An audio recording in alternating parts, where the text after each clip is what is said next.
Bonjour. Tiens, regardez un peu ce que l'armée du salut nous ramène. 20 ans, 20 longues années se sont écoulées depuis que le diable s'habille en Prada s'est imposé comme une référence inattendue, presque accidentelle dans la pop culture. À l'époque, personne ne misait vraiment sur ce film, une comédie dramatique dans le milieu de la mode avec des dialogues cinglants et une patronne tyrannique, et pourtant, le résultat a marqué toute une génération. Aujourd'hui, Hollywood, à court d'idées mais riche en nostalgie, nous ressort la machine avec le diable s'habille en Prada 2.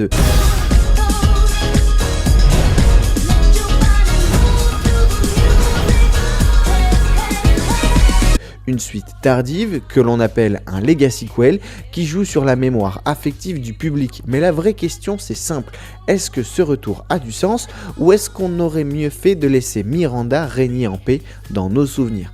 Quand le film sort en 2006, il ne coûte que 40 millions de dollars. À l'échelle hollywoodienne, c'est presque modeste, mais ce petit investissement va devenir un jackpot. Plus de 326 millions de dollars au box-office mondial. Ce succès repose sur plusieurs choses. D'abord, une performance devenue culte de Meryl Streep qui transforme Miranda en icône absolue.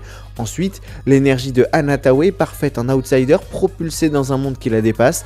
Et surtout, une écriture qui oscillait entre fascination et critique d'un univers toxique, ultra codifié, mais étrangement séduisant. Ce n'était pas vraiment une comédie romantique classique, il y avait du cynisme, une vraie réflexion sur le travail, l'ambition, le sacrifice personnel, et cette fameuse question, jusqu'où est-on prêt à aller pour réussir?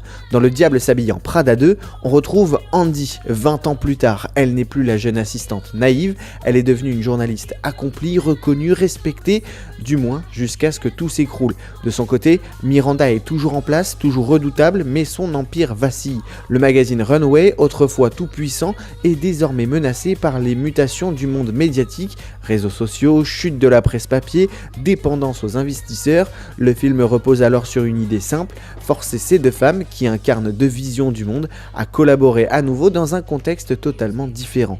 Là où le premier film jouait la carte de la modestie, cette suite passe à la vitesse supérieure avec un budget d'environ 100 millions de dollars. Et les premières estimations sont plutôt optimistes avec un potentiel de 190 millions de dollars dès le premier week-end. Sur le papier, ça ressemble à un succès assuré, mais ça pose aussi une question. Est-ce que ce genre de film, aujourd'hui, mérite vraiment un tel investissement? Ce qui fait tenir le film debout, soyons honnêtes, c'est son casting. On retrouve Meryl Streep, toujours aussi magnétique, même quand le scénario hésite, elle impose une présence, une autorité, une élégance qui capte immédiatement l'attention. Anne Hathaway, elle, apporte une énergie différente, plus mature, plus posée, mais aussi plus contradictoire. Son personnage est intéressant, justement parce qu'il n'est plus aussi pur qu'avant. À côté, Emily Blunt et Stanley Tucci sont là, mais clairement sous-estimés. Et ça, c'est frustrant, parce qu'ils faisaient partie du sel du premier film. Là où le film devient intéressant, c'est dans ce qu'il raconte du monde actuel. La mode n'est plus ce qu'elle était, le luxe non plus, les magazines ont perdu leur pouvoir. Aujourd'hui, ce sont les influenceurs, les algorithmes, les milliardaires qui dictent les règles. Et le film essaie de capter ça. Il parle de la dépendance aux investisseurs, de la transformation du journalisme, de cette impression que tout devient une marchandise, même la créativité. Le problème, c'est que cette réflexion reste souvent en surface. Le film évoque ces sujets, mais ne va jamais vraiment au bout, comme s'il avait peur d'être trop frontal. Ce qui frappe surtout, c'est la différence de ton avec le premier film. En 2006, il y avait une vraie cruauté, une ironie mordante, une forme de plaisir à observer ce monde dysfonctionnel. Ici, tout est plus lisse, plus prudent. Miranda elle-même semble édulcorée, comme si le film craignait qu'elle soit trop dure pour le public actuel. Et ça change tout, parce que sans cette dureté, sans cette tension, l'histoire perd une partie de son identité.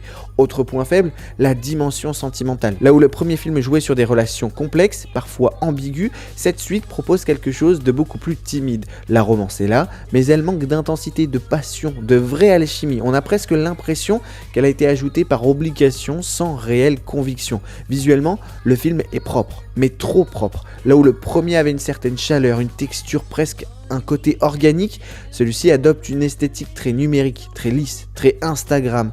C'est cohérent avec le propos, mais pas forcément agréable à regarder. On perd une partie du charme, et c'est bien dommage. Ce deuxième opus veut clairement moderniser son univers. Il veut montrer que ses personnages ont évolué, que le monde a changé, que les règles ne sont plus les mêmes.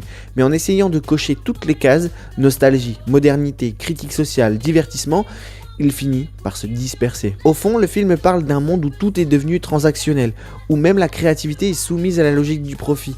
Mais il y a une contradiction, il critique ce système tout en restant profondément ancré dedans. Ses personnages en dépendent et ne cherchent jamais vraiment à s'en libérer. Alors, faut-il aller voir Le Diable s'habille en Prada 2 ? La réponse dépend essentiellement de ce que vous cherchez. Si vous voulez retrouver cet univers, ces personnages, cette ambiance, alors oui, clairement, foncez, il y a un vrai plaisir à revoir Miranda à l'écran.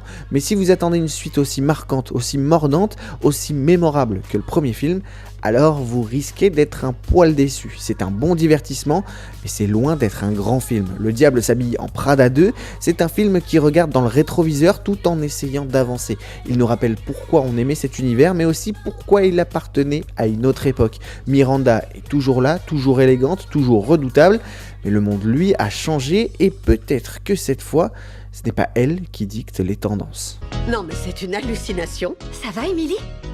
Vous la connaissez aussi? On travaillait à Runway au même moment, Miranda. Vraiment? Mais où étais-je?